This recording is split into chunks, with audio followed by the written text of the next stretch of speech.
Saudações a todos os participantes do terceiro Encontro de Cultura do IFE Fluminense. Eu sou Fernando Vieira, professor de História do Campus Avançado Maricá e coordenador do Centro de Memória do Campus Maricá, projeto intitulado Memórias Maricaenses entre o campus e a cidade. Eu gostaria de introduzir aqui no Encontro de Cultura um breve relato das experiências da equipe do nosso projeto, que além de mim conta com um bolsista, o Samuel, e duas voluntárias, a Júlia e a Poliana, sobre a nossa formação teórica e conceitual para embasar as ações do nosso projeto. O Centro de Memória é, antes de tudo, um projeto de extensão, porém, devido à pandemia da Covid-19 e para além da pandemia, até mesmo para embasarmos as planejadas ações extensionistas, nós precisamos de uma formação teórica e conceitual que aproveitamos muito nesse período de isolamento social em que tivemos que realizar as ações de extensão, quando possível, no formato remoto. Então eu vou passar a palavra para os estudantes membros da nossa equipe, que vão apresentar os principais conceitos que estudamos ao longo dos primeiros meses de 2020 e, em seguida, conversarmos um pouquinho sobre a aplicação prática dessa dimensão conceitual do nosso projeto. Por favor, Samuel, vamos começar essa nossa conversa. Então, eu sou Samuel Meles, aluno do terceiro ano de Edificações e bolsista no Centro de Memória. Hoje eu vou trabalhar com vocês dois conceitos muito importantes no nosso projeto Memórias Maricaenses. Esses são os conceitos de memória e história. Primeiramente, o que você entende por memória?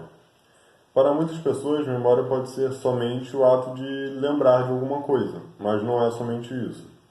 A memória é um processo de reconstrução das relações do passado, feita por um indivíduo ou grupo de indivíduos, e tem como características principais ela ser parcial e limitada. Ou seja, a memória não passa por um processo de análise crítica ou por metodologias científicas, podendo sofrer influências de interesses políticos, econômicos ou ideológicos. Nesse sentido, a memória tem um caráter de esquecer e lembrar. Em contrapartida, a história passa sim por uma metodologia científica. O historiador tem que ser o mais imparcial possível e realizar uma análise científica e crítica das fontes a serem estudadas, podendo, assim, criar um conhecimento científico sobre um determinado período de tempo e de uma sociedade. Podemos, então, concluir que a memória, na realidade, é o objeto de pesquisa do historiador. Agora eu vou passar para a Júlia e ela vai falar também um pouquinho com vocês. Patrimônio é tudo aquilo que é produzido por uma sociedade e possui uma importância cultural e científica, devendo ser preservada pela sua riqueza cultural para a comunidade, podendo não só se resumir a uma edificação, mas também a uma receita, a uma música, a uma escultura, entre outras coisas. Quando um elemento cultural é considerado patrimônio histórico-cultural por historiadores ou órgãos especializados, podemos dizer que o elemento foi tombado. Através da relevância histórica de um elemento para a formação da identidade de um povo, podemos dizer se ele é ou não um bem cultural. Os bens culturais, eles contribuem para a formação da identidade de um povo e, consequentemente, para a manutenção cultural. Nem todos os elementos podem ser patrimônios, pois dar esse significado a um elemento depende do quanto ele é importante para a sociedade e para a sua identidade. Maricá possui inúmeros patrimônios culturais. Um desses patrimônios é a comemoração do aniversário da cidade, que se materializa através do desfile cívico, que ocorre todos os anos e que conta com a presença de todas as escolas da cidade. Um outro patrimônio é a Casa de Cultura, que é uma edificação de suma importância na construção da história da cidade de Maricá, tendo em vista que era onde ficava localizado a prisão na sua parte inferior e a Câmara dos Vereadores na sua parte superior. Um terceiro patrimônio é a Tapeçaria dos Praiados, que foi decretado como patrimônio histórico e cultural pelo prefeito no início de 2020, além de já ser considerado um patrimônio imaterial pelo Estado do Rio de Janeiro. A tapeçaria teve início na década de 50, onde a criadora Madalena Colasso ensinou técnica de costura para crianças e mulheres dos bairros de Ponta Negra e Espraiado. O seu trabalho ficou tão conhecido que acabou entrando no mercado brasileiro de tapete.